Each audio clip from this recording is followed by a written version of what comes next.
Pupunta kami sa BIR para mag-ayos ng ITR. Renewal kasi ng Manulife Insurance namin as financial advisor. Kailangan namin matapos today yung mga requirements.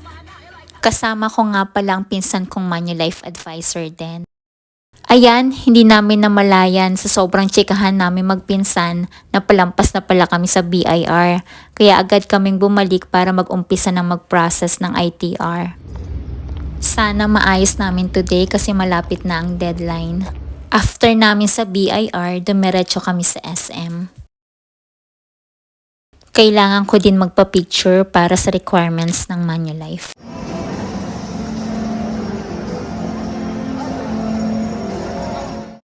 Nasa SM na rin kami kaya naisipan ko mag-celebrate kaya ako ng birthday dito sa SM. Kaya pumunta ako sa bilihan ng cake na gusto ko pero wala yung cake na hinahanap ko. Kaya nag-check din ako ng cake dun sa binibilhan ko talaga ng cake. Ayun, nakita ko yung gusto ko. Alam mo yon, parang habang nagkakaedad ka gusto mo na lang ng maliit na cake. Sabi ko kay Cass, parang gusto ko mag-Japanese restaurant. Ayun, may alam pala si Cass. Thank you, Cass.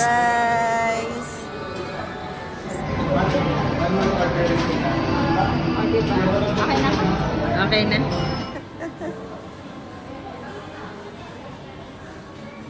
Happy birthday, self. Thank you, Lord, for another existence. Please continue to comfort, protect, and give me strength I need to make it through each day and every day.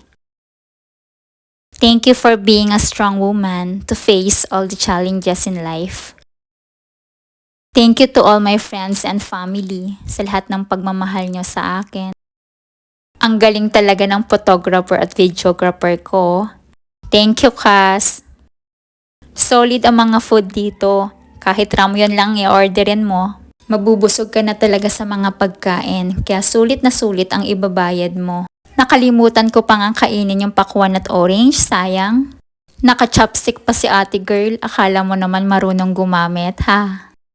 Thank you for this wonderful day. Bye!